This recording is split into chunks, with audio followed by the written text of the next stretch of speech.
नांदणी जैन मठातील महादेवी अर्थात माधुरी हत्तीनीबाबत मोठी घडामोड सध्या कोल्हापूर शहरात सुरू आहे। वनताराची टीम जी आहे ती पुन्हा एकदा कोल्हापुरात आली असून शहरातील दिगंबर जैन बोर्डिंगमध्ये वनताराचे व्यवस्थापन अधिकारी विहान कर्णी यांच्यासह इतर अधिकारी आणि मठाचे महास्वामी त्याचबरोबर इतर लोकप्रतिनिधींसोबत बैठक दिगंबर जैन बोर्डिंगमध्ये सुरू आहे।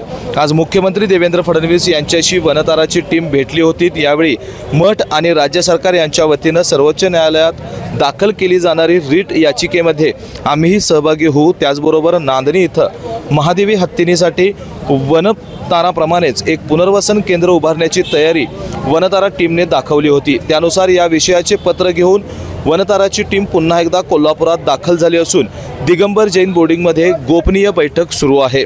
या बैठकीमध्ये पत्रकारांना देखील सोडण्यात आलेलं नाही आहे। खरं तर नांदणी येथील मठात जाऊन वनताराची टीम बैठक घेणार होती, मात्र कायदा आणि सुव्यवस्था अबाधित राखण्याच्या दृष्टीने ही बैठक जी आहे ती शहरातील दिगंबर जैन बोर्डिंगमध्ये आयोजन केली आहे। या ठिकाणी कोणत्याही प्रसारमाध्यमांना प्रवेश दिला गेलेला नाही आहे। या बैठकीतील नेमके मुद्दे जे आहेत ते ही बैठक संपल्यानंतरच प्रसारमाध्यमांसमोर येतील। या बैठकीला मठाचे महास्वामी माजी खासदार राजू शेट्टी, आमदार राहुल आवाडे, कृष्णराज महाडिक यांच्यासोबत इतर लोकप्रतिनिधी उपस्थित आहेत। दुसरीकडे शिवसेना खासदार धैर्यशील माने यांनी महादेवीला पुन्हा कोल्हापुरात आणण्यासाठी केंद्रीय गृहमंत्री अमित शहा यांची भेट घेतली होती। यावेळी अमित शहा यांनी देखील केंद्र सरकार महादेवीला परत कोल्हापुरात नेण्यासाठी सर्वतोपरी सहकार्य करेल असे आश्वासन देखील दिलं होतं। त्यामुळे कोल्हापुरात महादेवी लवकरच परतणार असल्याचे संकेत या सर्व घडामोडीतून आपल्याला पाहायला मिळत आहेत।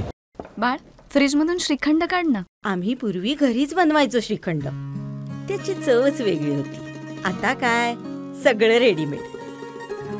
आजी, हे श्रीखंड खाऊन बघ। आज तुझ्या आईनं घरीच बनवलं की काय? हे आहे गोकुळचं श्रीखंड, अगदी जिभेवर रेंगाळणार। जिभेवरच नाही तर मनावरही रेंगाळणार। गोकुळ श्रीखंड, मनावर रेंगाळणार।